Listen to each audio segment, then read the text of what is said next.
Okay, let's do a simple lesson on aerodynamics. So we're going to start off with just air.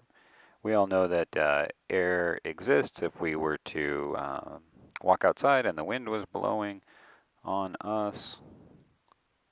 We would feel that wind on our face. If the wind was blowing really strong, then that wind could knock us over. It could exert a force on us and it could make us fall over, right? So that is aerodynamics. So the air blows and it causes motion of our body in this case, knocking us over. Motion is dynamics. Okay, so we're going to apply this to an airplane, but first we're going to use a really simple example. So imagine a stick, just a symmetrical stick or a dowel, and you drop it to the ground. So you drop it level, horizontal like this, right in the middle, and you very carefully drop it so it doesn't tip or anything. It's going to fall down towards the ground, and it's going to remain level like this when it hits the ground. Okay? And that's because it's just the center of gravity or the balance point of this stick is right in the middle. It's all made of the same material. And the wind resistance as the air comes up to meet this stick, like this, that's called relative wind. It's the same on both the left side and the right side. So it will be balanced. There won't be more wind resistance on one side than the other. It'll be perfectly balanced. And as that stick falls down through the air toward the ground, it will remain level because of that balance. Okay? Now let's take that stick and we're going to tape a big old rock to one side of it. Attach a big old rock here. So now it's heavy. Now the balance point, or we call it the center of gravity, is shifted way over here. This material, the rock, is much more dense than the wood. Now when we drop this down, much more wind is going to affect the right side than the left side. So the right side is going to experience much more wind resistance as it falls than the left side. And because of that, as it falls towards the ground, the wind will resist the falling on the right side more than the left side, and that will cause it to turn or tilt as it falls like this until, if it falls a great enough distance, it'll hit the ground pointed straight with the heavy end hitting the ground first. Okay? That's essentially stability. So the way that people first started to apply this, as far as I know, is with an arrow. So an arrow is just a stick with a heavy object on one end, it was usually a rock, and some feathers. I think they use bird feathers mostly on the other end. So what they did is they just took that example I just gave, they put the center of gravity way over here like this, and they offered even more resistance than just the shaft. They added these feathers to the back. And that made an object that was very stable. And they could propel it, and it would maintain its direction. And it could, they could use a dart or an arrow or something like that to hunt with. Okay, so that's stability. That's just very basic aerodynamics. More area behind the center of gravity, and you will have stability. Weather vaning. All right, now let's look at aerodynamic force. So as the wind blows in that example and it hits your body, and if it blows hard enough, it knocks you over, right? That's a force called drag. The wind is trying to drag you with it as it blows by like a hurricane. It's trying to drag you along with it, okay? There's another force that we call lift. So imagine you're out walking along and you're holding an umbrella. And the wind blows along like this, and it blows over this umbrella. It can create a force called lift that wants to pull you up along with the umbrella. If you were to let go of that umbrella, it would fly away. And it would be lifted. The force generated by the air would be greater than the weight of the umbrella, and it would lift up and fly away. It also has drag. It wants to go along with the air. So both of these forces are acting simultaneously. Actually, there's really just one force, it's aerodynamic force. But we conceptually break that force. I'll draw it here. So here's the umbrella. Here's the air flowing past it. There are actually two components to this aerodynamic force. The aerodynamic force is one force like this, but we break it up into two components. We call one lift, and we call the other one drag. And that's just a way for us to think about it more easily.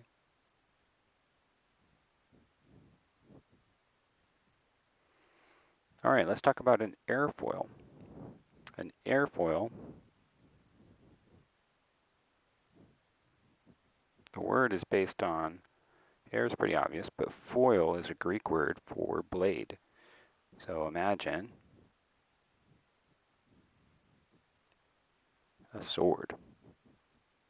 A sword, if you were to look at it in the cross section, is very thin and long. And that's essentially what a wing looks like, right? So the thin blade, if you were to look at its cross section on the end, that is essentially what we mean when we say airfoil. On an airplane, in the early days, they just tried to copy birds.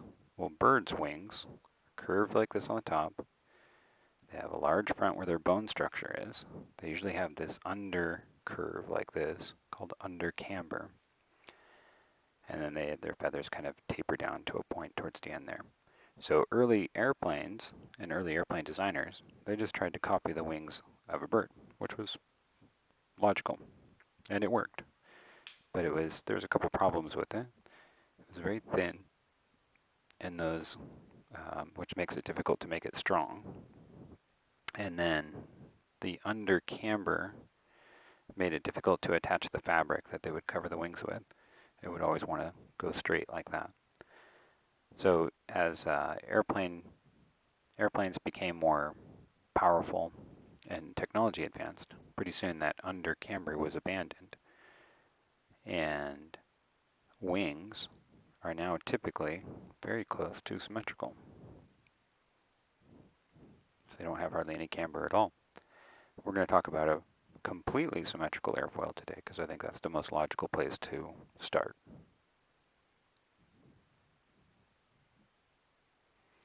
Okay, so if you have a completely symmetrical airfoil, which again is the cross section of the wing, so if you were to imagine this attached to an airplane out here, this would just be the cross-sectional shape of the wing. So in this case, we're going to say this has zero camber. That means it's not curved more on the top or the bottom. They're the same. As the air flows over this wing, it does not try to turn it if the wing does not have any angle relative to the air. So if this angle here is the same as the chord line, we call that, of the wing, if this angle of the air coming towards it is exactly the same, because it has no camber, it will produce no lift, no force up or down. It'll just be zero lift. Okay? If we give it some angle of attack, even though it's symmetrical,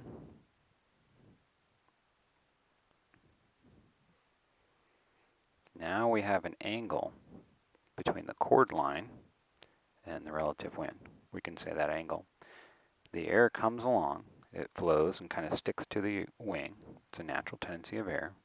And as it comes off, it goes down on an angle like this.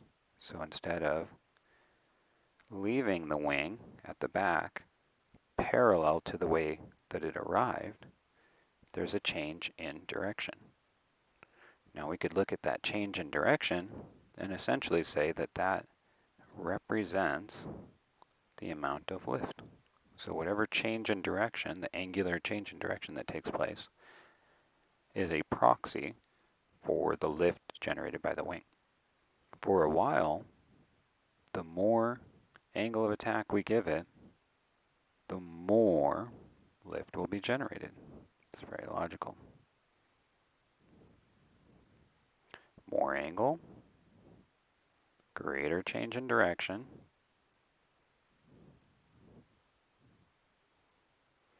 greater change in direction, more lift. Very simple. If we were to plot this,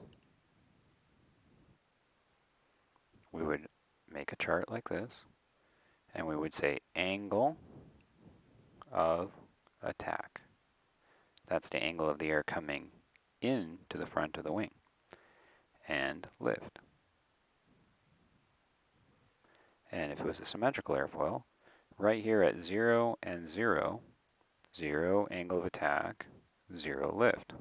That's why I like to use symmetrical airfoils. They're really simple. If we give it a little bit of angle, let's say 5 degrees, it'll make a little bit of lift. If we give it, say, 10 degrees, it'll make approximately double the lift. It's pretty linear if the airspeed, or the speed of the air flowing past the wing, is constant. Get out to, say, 15 degrees. It's pretty linear. And right around this point on most airfoils is where an increase in angle in this direction, angle of attack, will not produce more lift, and we call that a stall. So let's look at that. All right, so the air likes to stay attached to the surface of the wing, but it has its limits. So if you give it too much angle, eventually it separates, and then air just sort of gets turbulent and bubbles around like this. That's airflow separation, and then that creates like a pocket of air. Think of a boulder in a river, like a whitewater river. So there's a boulder, there's an eddy behind that boulder. As the water tries to flow and stay attached to that boulder, the angle becomes too great, and eventually it will separate and it will create this eddy like this. So as the angle of attack is increased, steeper and steeper and steeper like this, the point at which that air can no longer stay attached moves further forward, further forward, further forward, and the size of that eddy gets bigger, bigger, bigger. Okay? And instead of getting more and more and more lift with a greater angle of attack, you actually get less and less and less. So let's go find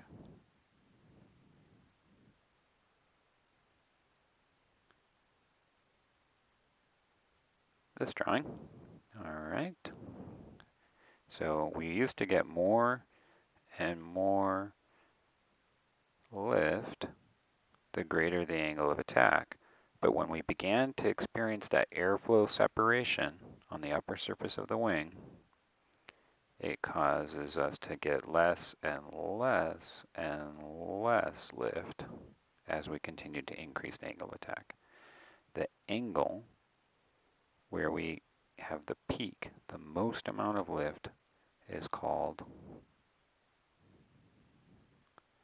the stall angle of attack.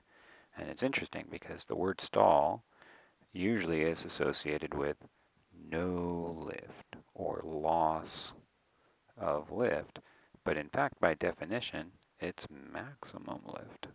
It's very interesting. All right. It's also called the critical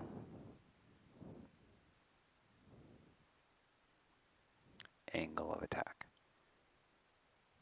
Critical angle of attack. And they say critical, and that's a good word, because if you go beyond it, it's a reversal in response. So you give it more angle of attack, you get less lift instead of more lift. Okay. So to recover from a stall, let's say the Well, first of all, let's talk about how a pilot would know they were stalled. More often than not, the first indication is a little bit of vibration, and that's just because this air begins to start beating against the upper surface of the wing. And you can both feel that and hear that. We call that buffet. So that would be the first indication, natural indication of a stall. And then airplanes can also have devices of various sorts that can beep or have a horn that warns the pilot of a stall. But the first aerodynamic warning is typically buffet. All right. Now let's talk about spins. Let's talk about stall recovery first. So in order to recover from a stall, let's say an airplane is in a pretty deep stall. Again, symmetrical wing, or close to it, at least we're trying to be. So we have a lot of angle of attack. We have a lot of airflow separation. What we need in order to recover from the stall is to get this air that's flowing over the wing to reattach. And to do that, you have to reduce the angle of attack. All right, so the pilot would push the stick forward, reduce the angle of the wing, that's what the pilot has control over, relative to the wind, so that it looked more like this. Now it's a reasonable angle of attack, that air stays attached, and it's no longer stalled. So that's stall recovery, reducing the angle of attack below the critical angle of attack. So this wing here is above the critical angle of attack, it's stalled. This wing here is below the critical angle of attack. The airflow is attached.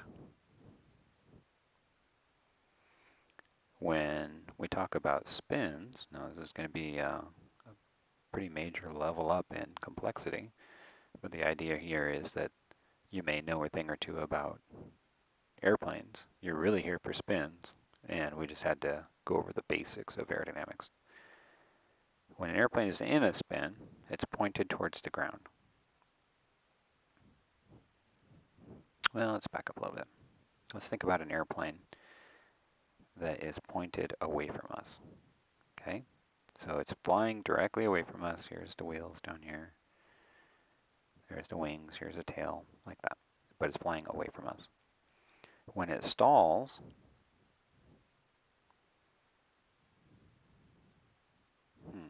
I really need to think about how I used to teach this. I remember. Roll-induced angle of attack. Okay.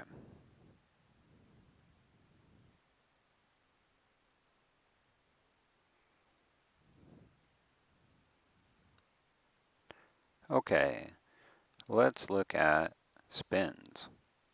First, let's look at an airplane that's flying directly away from us. So this is the back of the airplane. Here's the tail. Here's the landing gear. Okay, it's flying directly away from us. If the airplane rolls, let's say it rolls to the left like this, so the left wing is traveling down like that, and the right wing is traveling up like this. The pilot's just flying along and they roll the airplane towards the left. What happens is, if you look at it from the side, here's the airplane, here's the wing up here. The downward moving wing experiences a relative wind component equal and opposite that comes up towards that left wingtip. Here's the left wingtip. So the left wing used to experience only air coming from the front, but when the pilot began to roll that wing down, moving it down like that, that results in an equal and opposite upward component of relative wind. So that rolling motion actually increases the angle of attack on the wing. We call that roll-induced angle of attack. Conversely, it decreases the angle of attack over on this wing because there will be a downward component of relative wind on this wing. Okay? Now when we think about that roll-induced angle of attack, and we think of, let's just start with a normal like turbulence. So the airplane's flying along. Instead of the pilot rolling the airplane, again, this is viewed from behind. All right, now let's say it encounters a bump, turbulence. So there's a column of rising air on the right side of the airplane, and the airplane passes through that. The right wing experiences an increase in lift, and the airplane begins to roll to the left. The pilot did not input any aileron in, and the airplane just hit a bump, and it starts to roll to the left. That increase in angle of attack due to the rolling motion on the left wing will increase its lift. So if we think back to that little chart like this, an increase in angle of attack results in an increase in lift. So increase in angle of attack results in an increase in lift. That's going to lift that wing back up. And then the decrease in angle of attack on the rising wing due to the motion is going to decrease the lift. And again, it'll resist that bump. Airplanes, as they fly through these little bumps that affect one wing more than the other and cause them to begin to roll to one side, they are naturally damped. Damped just means resistant to, or naturally tend to recover from this rolling motion.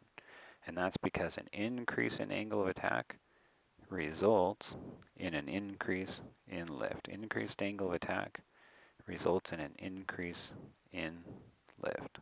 Okay? But that isn't always true. When we think back to the chart, at some point, an increase in angle of attack results in once you get to the peak, and you continue to move on past that peak, a further increase in angle of attack beyond the critical angle of attack actually causes a reversal, a decrease in lift. And any further increase in lift, or increase in angle of attack, causes even more decrease in lift. And this line kind of tends to intercept zero right around 90 degrees through wind tunnel experimentation. Now let's go back to our example from behind the airplane. Now let's say this airplane is right on the edge of a stall. And something causes the wing to drop. Maybe it stalled while it was uncoordinated. That dropping wing will experience an increase in angle of attack due to the motion, roll-induced angle of attack. Since it stalled, and it just stalled while uncoordinated, and that's what caused it to drop, that means the entire airplane was already at the critical angle of attack. So now, as that dropping wing causes an increase in angle of attack on a wing that was already at the critical angle of attack, that increase in angle beyond critical results in a decrease in lift, and the bottom drops out and that wing continues to drop. That's the initial wing drop into a spin. This is the beginning of auto-rotation. So let's just look at that word, auto-rotation. I'm going to say automatic rotation. This is the word that's really interesting to me. So once a spin is started, what this means is it will continue on its own automatically. And unless the pilot interrupts the spin, in many airplane types at least, it will continue to rotate. It's a pretty interesting phenomenon. A little bit scary, but if you understand it and respect it, it's actually kind of cool. Once the airplane begins to rotate, eventually, assuming it stays in the spin and the pilot doesn't recover, it'll be flying along, it stalls, and then it begins rolling and rotating. It'll eventually kind of fall off of an arc like this, just kind of like if you throw a stone off of a cliff. Let's say this is a cliff right here. You're standing there and you throw a stone. It follows a trajectory, an arc down. and it's rotating the entire time. So it's kind of spinning around while it falls through this arc. I'm going to zoom in on this area down here, a fully developed spin. Okay, so now the flight path of the airplane is for all intents and purposes straight down. It actually follows a bit of a helix, but it's pretty narrow, so we can simplify it to just straight down. So that's the flight path of the airplane.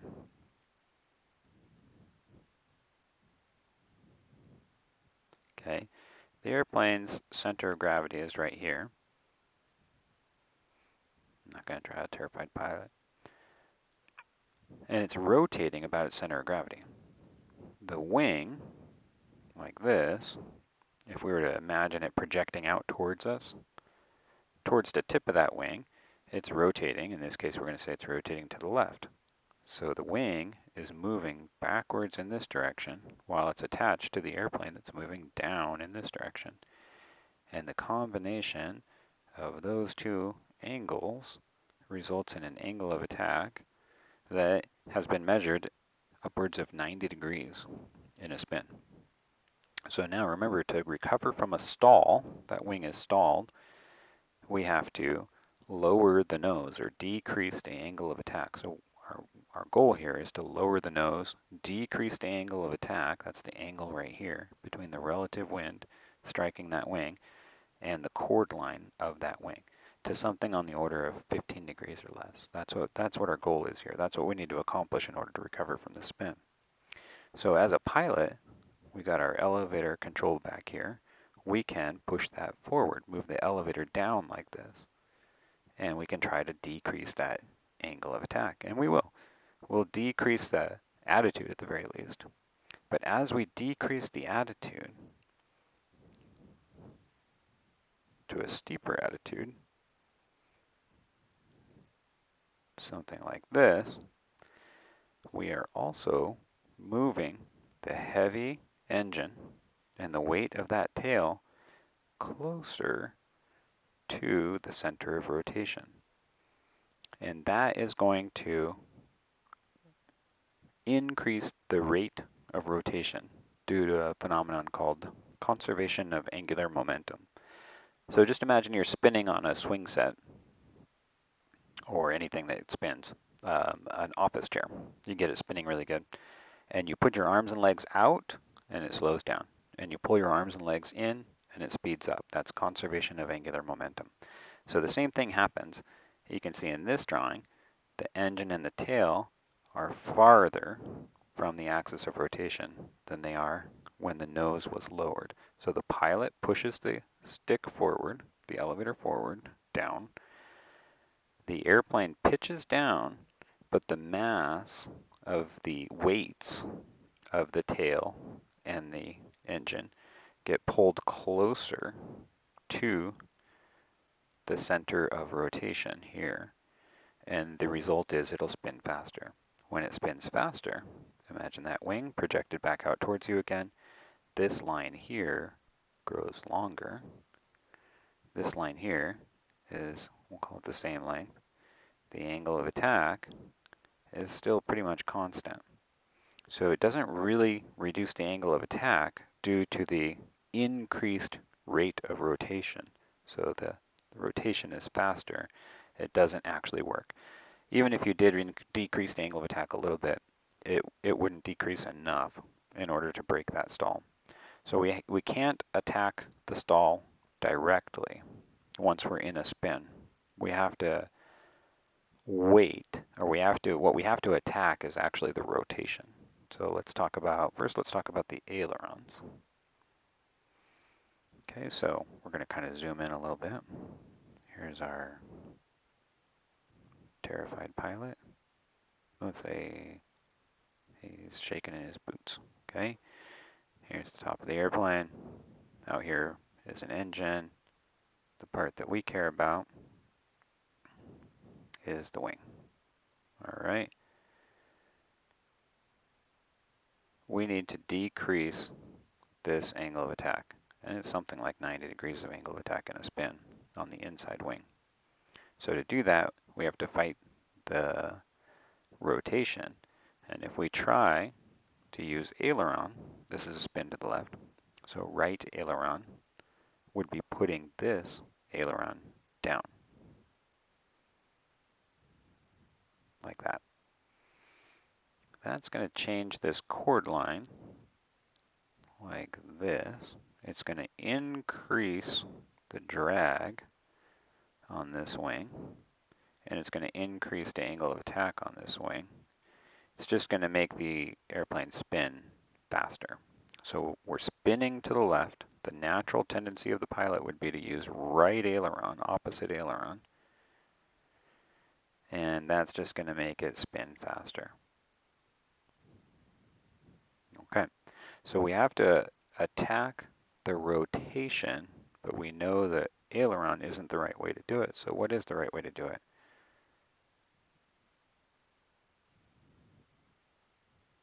You guessed it, rudder. All right, so we need to first apply opposite rudder. If we're spinning to the left, we need to apply right rudder.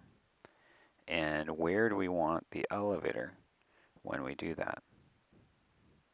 Not all airplanes are the same, but let's say this airplane has a conventional horizontal stabilizer like this, an elevator like this.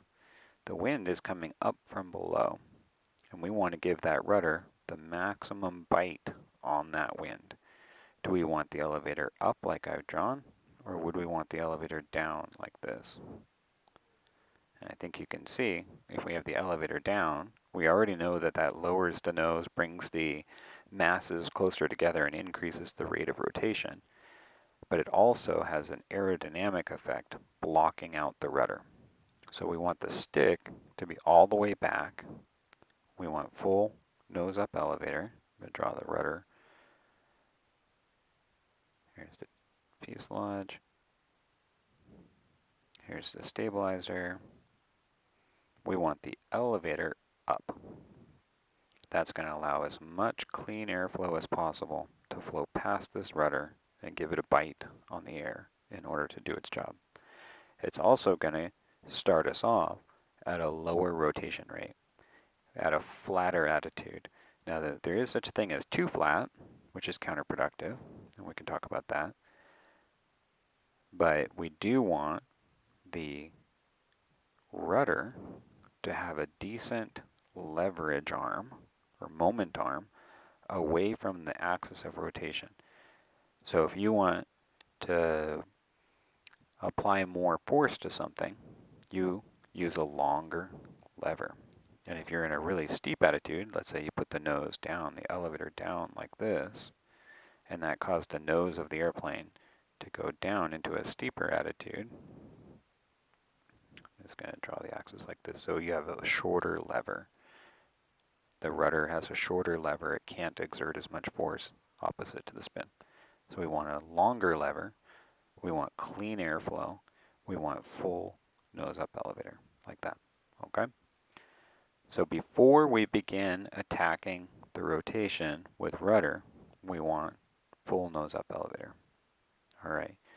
Now the rudder, when it is applied, the ailerons are neutral at this point. The elevator is up to give us as much clean airflow over the rudder as possible. Here's the center of gravity. When we hit that rudder, when we apply full opposite rudder, when we give it a good bite of air, it's going to begin to decrease the rotation rate. When the rotation rate is decreased, you have to imagine that this thing is spinning around. The mass of that engine, just focus on the engine right now, that mass is wanting to swing out and force this airplane into a flat spin. That's what the mass of that engine and that tail want to do. They want to go as far away from the axis of rotation as possible. So the inertial loads on the airplane are trying to force it into a flat spin. Those are the inertial loads. And the only thing preventing an airplane from automatically or just immediately going into a flat spin is the stability. So the air comes up and it hits the stabilizer. That stabilizer has a lot of area, going back to that arrow example. That stabilizer has a lot of area compared to just the cowling up the area front ahead of the center of gravity. And it's going to have more wind resistance here behind the center of gravity than ahead, and that's going to cause it to weather vane, and it's going to spin in a nose low attitude.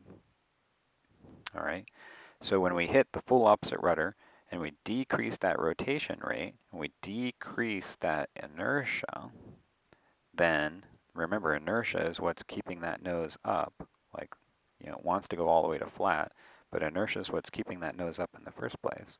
Then what happens is the nose of the airplane begins to drop. And in this case, it's not a bad thing because we attacked the inertia, which is what resulted in the nose dropping. So we won't experience an increase in rotation rate due to conservation of angular momentum. What we've done is we've actually used the rudder to fight momentum, to fight or to reduce the angular momentum, which in turn allowed stability, the air hitting that tail, to win over inertia, wanting to raise the nose up. So stability wants to lower the nose. Inertia wants to raise the nose. So we fought inertia, we reduced it, and that made the stability win, which resulted in the nose actually dropping down to a lower attitude. Now we're in a position with a low rotation rate where we can now more directly attack the stall. So before we move on to that though, let's look at something else. I'm just going to clean this up. So we're going to look at a post-rudder condition. So we're now in a steeper attitude, but still stalled. We're rotating more slowly. So let's look at our wing. And we were rotating rapidly, but now we're rotating slowly. So this is a shorter vector. And now we have an angle of attack that is smaller. All right. Before, we had a very high angle of attack. It was almost insurmountable. It was like 90 degrees of angle of attack on that wing when we were in the developed spin. But after we applied the rudder, the angle of attack is lower. And now we can fight the angle of attack directly. So it's important. We don't use the ailerons, keep them neutral, that's the best place for them. We attack the rotation with the rudder first, and then we use the elevator, and that'll have enough power to reduce this angle of attack below the critical angle of attack, stop the spin. So if you think about that graph, we were operating, this inside wing here was operating out in this area. We'll have enough elevator to bring it back over the hump and get it back into the region where the rotation, or the increased angle of attack due to rotation, is causing an increase in lift, stopping, fighting that rotation, and it'll just pop out of the spin. Now there's one more thing we need to talk about. We talked about aileron. We want those neutral. We talked about elevator. We want it back at first until the rudder has done its job. We've talked about the rudder. And then finally we come back to elevator. But what we haven't talked about is power.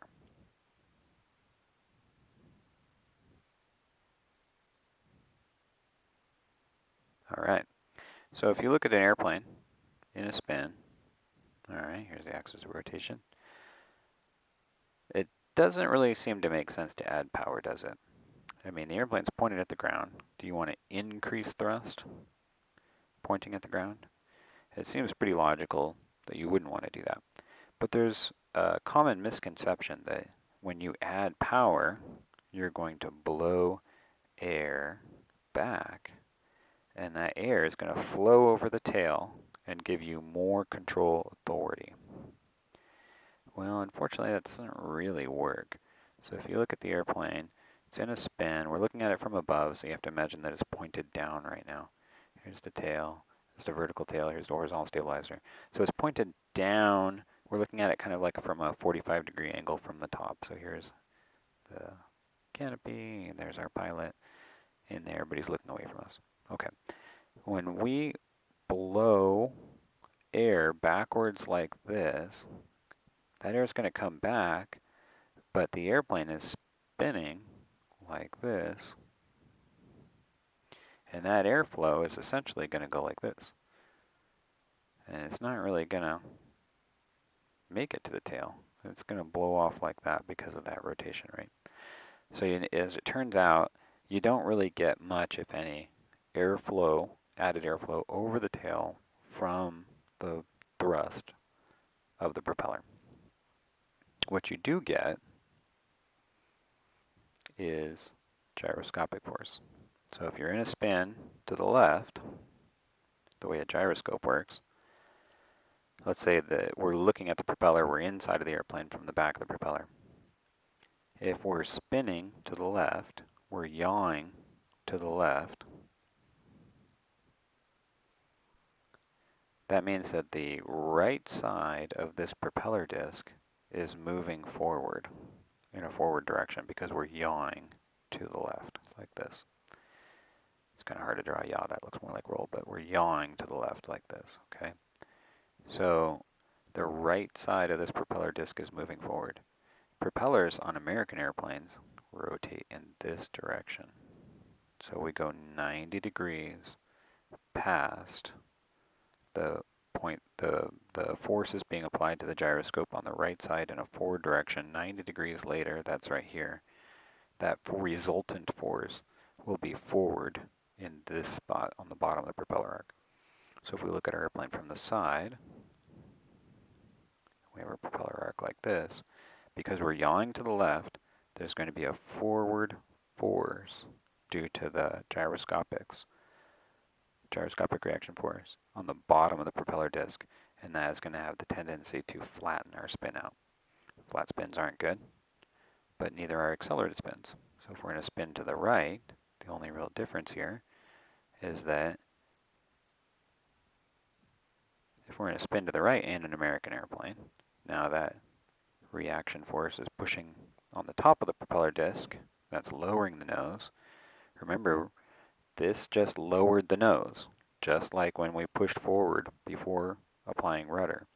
That just resulted in an acceleration due to conservation of angular momentum. I'll just pretend like I know how to write accelerated.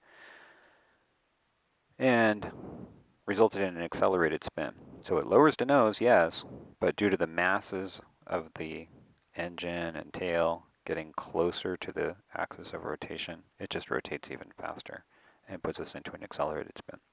So power, or RPM, can, on the engine, so when you add power, what you're really doing is you're adding RPM to the propeller, which adds to the gyroscopic force. And the gyroscopic force is basically bad. It either tends to flatten or accelerate. Either one is bad. So power is bad. So we want to develop a spin recovery technique now. Okay, so the first thing we want to do is power off.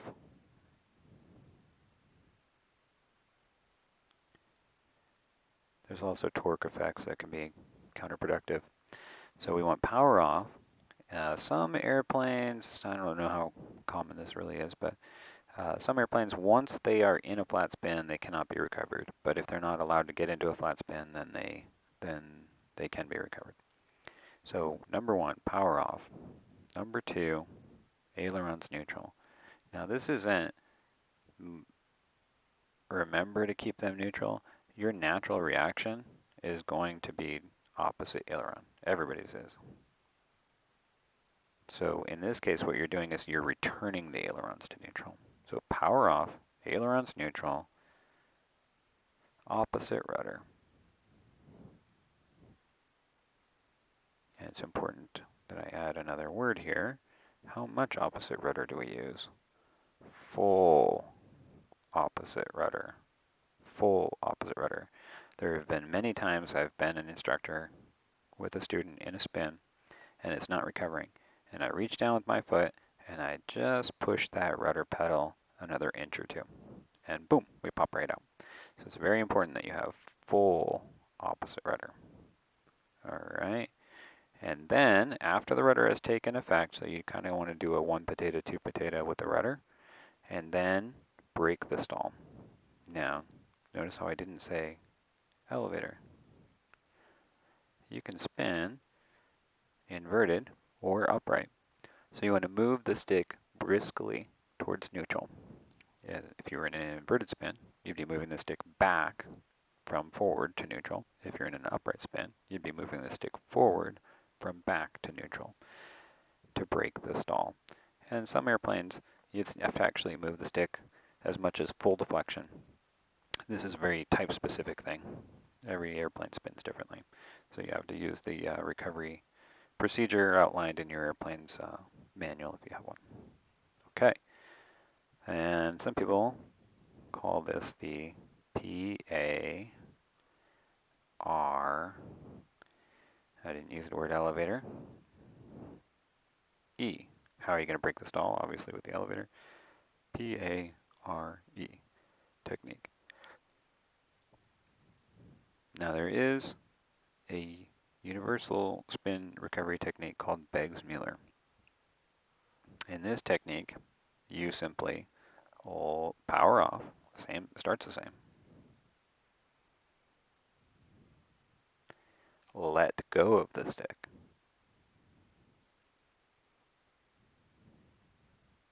I say stick, but it could be a yoke. They're universal, interchangeable. Let go of the stick, and then you push one pedal and then the other. So you kind of feel the pedals.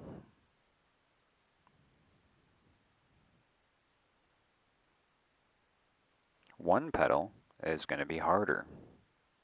And if you think about it, if you have the vertical stabilizer, and then you have a rudder back here, and it's hinged, and it's free to turn, if the air is coming and hitting one side of that rudder, and it's free to hinge right here, it's going to be more difficult to push the rudder into the air than it is to push the rudder with the air, okay?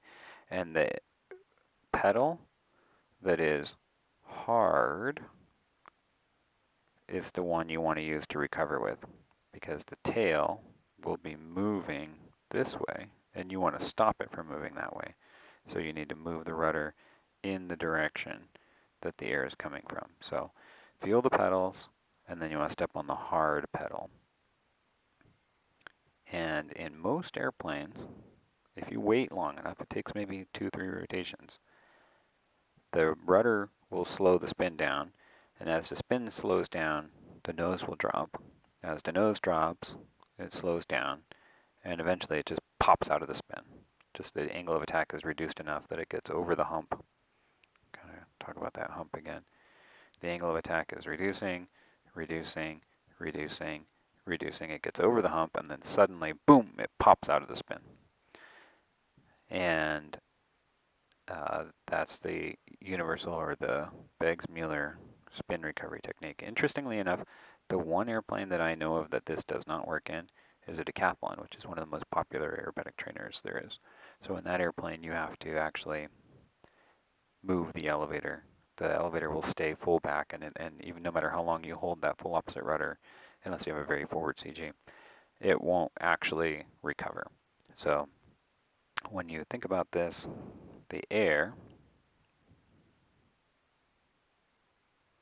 is flowing over the horizontal stabilizer, and it's hitting the bottom of the elevator like this. So the elevator is naturally held back. If you were to let go of the stick, the elevator naturally goes back if you're in an upright spin like this. But as the nose of the airplane drops, because the rotation rate is decreasing, there's less tendency for that air to push that elevator up like that. So it's kind of naturally, as long as you're let go of the stick, it's kind of naturally moving that stick forward for you. So the same thing is happening. As the nose drops, the angle of the air relative to the stabilizer and elevator decreases, and then the elevator's deflection naturally decreases, pushing the stick forward, dropping the nose, and it kind of recovers automatically. The decathlon, for whatever reason, doesn't do that. So decathlon, you have to grab the stick and just push it forward a couple inches, and boom, it pops right up. All right, I think that's a pretty decent little lesson on aerodynamics all the way up through spins in, I don't know, 15, 20 minutes, whatever it took me here.